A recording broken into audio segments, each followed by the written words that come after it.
In this video, I'm going to show you how to use the keyboard shortcuts to select and move components on the page. Now, if I go up to the Edit menu, there is a Select and Move menu item, and these will give you the keyboard shortcuts you need to navigate the document.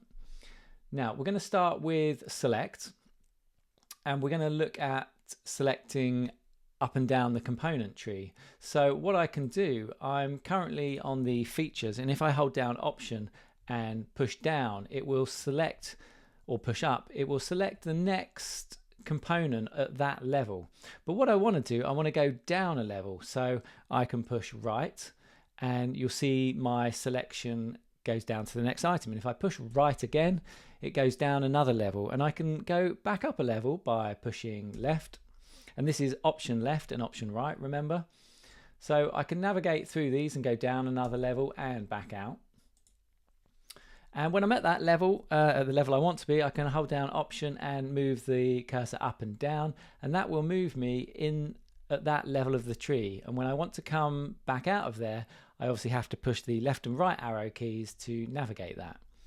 So this makes navigating really, really nice. Now, we can also move components, and for that we need to hold down Option Command. What I want to do is move Option 1 along in the row. So what I'm going to do, hold Command Option, and I'm going to push down because I want it to move down. And if I push it again, you can see I've moved it to the end of the grid, and I can move it back up.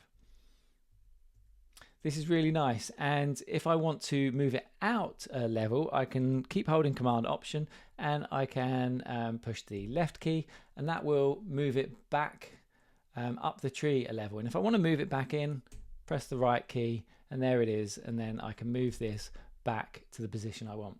If you need to reference these keyboard shortcuts, you can always just go up to the Edit menu and check them in here, and you can obviously use the menu commands as well if you need to, like so. That's keyboard shortcuts for selecting and moving components in Elements. If you need any more information on this, please refer to the manual. Thanks for watching this video, and I will see you in the next one.